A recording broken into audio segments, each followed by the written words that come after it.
যে কোনো ফেস্টিভ্যালে রেস্টুরেন্টগুলোতে এতটাই ভিড় থাকে যে বলার কোনো কথাই নেই। কালী পুজোর পরের দিন আমরা যেহেতু একটু লেট করেই বেরিয়েছিলাম, তাই ফার্স্টেই আমরা গিয়েছিলাম রেস্টুরেন্টে। আর 2 ঘন্টা মতো আমাদের ওয়েট করানোর পর আমাদের খাবার সার্ভ করা হয়েছিল।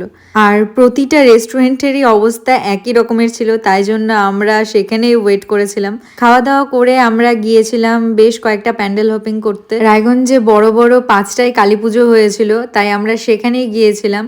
আমার কাছে প্রায় প্রতিটা প্যান্ডেলের থিমগুলো একই একই লাগছিল, তবে এরকম গোল্ডেন লাইটিং থাকায় আমাদের ছবিগুলো কিন্তু বেশ এসেছে। মাঝপথে রাস্তায় এই ছোট্ট ঠাকুরটার পুজো হয়েছিল আর আমার ভীষণ কিউট লাগছিল, তাই জন্য আমি এটারও একটা ক্লিপ নিয়ে নিই। তারপরে আরো দুটো আমরা প্যান্ডেল হপিং করি।